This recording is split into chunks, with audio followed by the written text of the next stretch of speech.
سعید بن مسیب رضی اللہ تعالیٰ عنہ جو بڑے تابعین میں سے تھے وہ مجنون بن کر وہاں حاضر رہے۔ آخر میں ان ظالموں نے آپ رحمۃ اللہ تعالیٰ علیہ کو بھی گرفتار کر لیا مگر پھر دیوانہ سمجھ کر چھوڑ دیا۔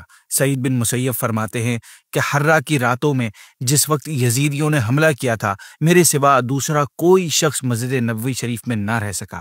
یزیدی جب مسجد میں آتے تو کہتے کہ یہ دیوانہ اس مقام پر کیا کر رہا ہے، اور نماز کا کوئی وقت ایسا نہ گزرتا جس میں اذان اور اقامت کی آواز مسجد نبوی سے میں نہ سنتا، پھر اسی اذان و اقامت سے نماز ادا کرتا۔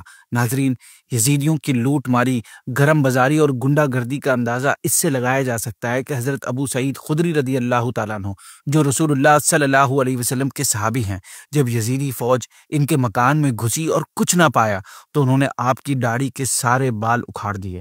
اسی طرح اس خبیث لشکر نے ایک نوجوان کو پکڑ لیا، اس کی ماں فریاد کرتی آئی تو اس کی آنکھوں کے سامنے اس کے بیٹے کو بے دردی سے شہید کر کے اس کا سر اس کی ماں کے گود میں دے دیا اور کہا کہ تو اپنا زندہ رہنے کو غنیمت نہیں سمجھتی کہ اپنے بیٹے کو لینے چلی آئی۔ جب مسلم بن عقبہ نے اہل مدینہ کو زبردستی یزید پلید کی بیعت اور اطاعت پر مجبور کیا تو ایک شخص جو قبیلہ قریش سے تھا اس نے بیعت کے وقت یہ کہا کہ میں طریقہ طاعت پر بیعت کرتا ہوں، معصیت پر نہیں، یعنی اچھے کاموں میں یزید کی بات مانوں گا، گناہ کے کاموں میں نہیں مانوں گا۔ تو مسلم نے اس کا بھی قتل کا حکم دے دیا۔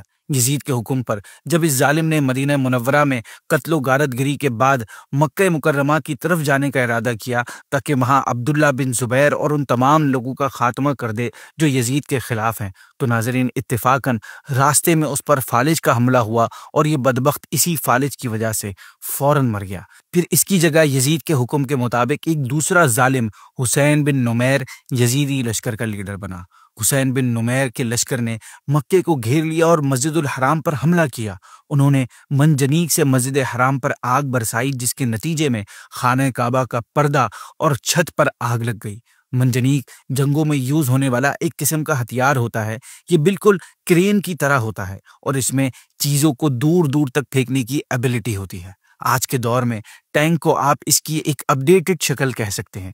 خیر ناظرین، ان منجنیق سے پتھر اتنی کثرت سے پھینکے گئے کہ حرم شریف کا پورا صحن پتھروں سے بھر گیا اور اس حملے سے مسجد حرام کے ستون تک ٹوٹ گئے، کعبہ شریف کی دیواریں کمزور پڑ گئیں اور چھت گر گئی۔ یزیدی پتھر برسانے کے ساتھ ساتھ آگ کے گولے بھی جلا جلا کر پھینکنے لگے جس سے خانہ کعبہ میں آگ لگ گئی اور اس کا غلاف جل گیا، اور وہ دمبا جو حضرت اسماعیل علیہ السلام کے فدیے میں قربان کیا گیا تھا اور اس کے سینگ تبرک کے طور پر کعبہ شریف میں محفوظ تھے وہ بھی جل گئے۔ اس حملے کی وجہ سے اس واقعے کے بعد اہل مکہ کا گھروں سے نکلنا دشوار ہو گیا تھا۔ آلموسٹ 2 مہینوں تک وہ سخت مصیبت میں مبتلا تھے۔ خیر ناظرین، یزیدی اور اہل مکہ کی جنگ جاری تھی، یزیدی غالب تھے۔ پھر اچانک ایک ایسی نیوز آئی جس سے جنگ کا پاسا پلٹ گیا۔ وہ نیوز تھی یزید کے مرنے کی نیوز۔ جی ہاں، یزید کے مرنے کی نیوز سب سے پہلے یہ خبر حضرت عبداللہ بن زبیر رضی اللہ تعالیٰ عنہ کو ملی۔ نیوز ملتے ہی آپ نے بلند آواز سے یزیدیوں کو پکار کر کہا کہ اے شامی بدبختوں، تمہارا گمراہ سردار یزید تو ہلاک ہو گیا ہے، تو پھر اب تم ہم سے کیوں لڑ رہے ہو؟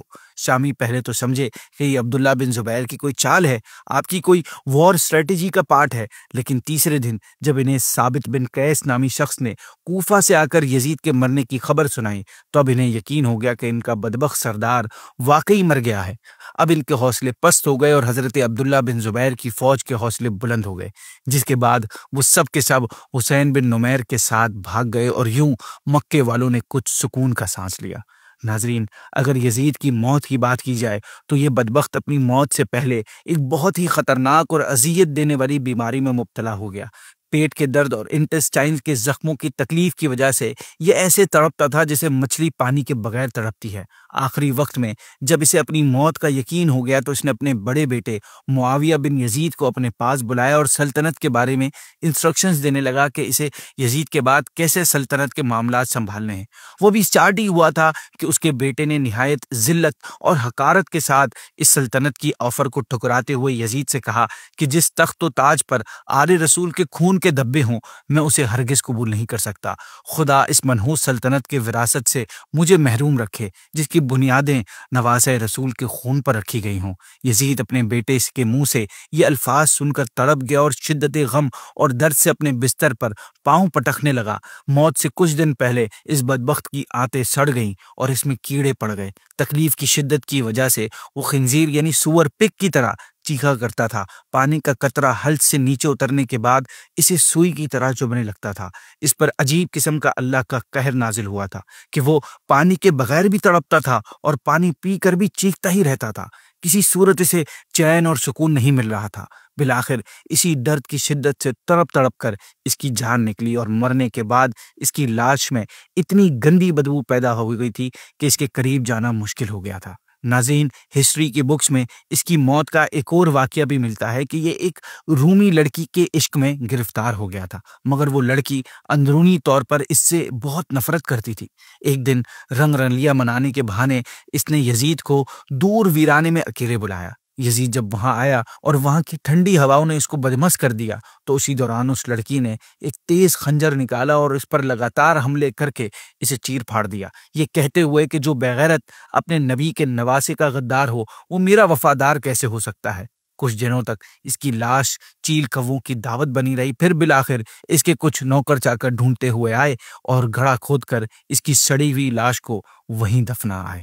دمشق شہر یعنی جو اب ڈمیسکس ہے کہ پرانے قبرستان بابو صغیر کے آگے کچھ اس کی قبر کا نشان تھا جس پر آج سے کئی سالوں پہلے لوگ اینٹیں اور پتھر مارتے تھے، جس کی وجہ سے اکثر وہاں اینٹوں کا پتھر کا ڈھیر لگا ہوا ہوتا تھا۔ اب وہاں شیشہ اور لوہا گلانے کی بھٹی لگی ہوئی ہے۔ اس کارخانے میں شیشے کے برتن بنائے جاتے ہیں۔ لوہے اور کانچ کو گلانے کی بھٹی ٹھیک جس جگہ یزید کی قبر تھی وہاں بنی ہوئی ہے، گویا یزید کی قبر ہر وقت آگ میں جلتی رہتی ہے۔ یہ انجام ہوا اس بدنصیب انسان کا، قاتل اہل بیت کا اور کعبہ اور مدینے پر حملہ کرنے والے یزید کا۔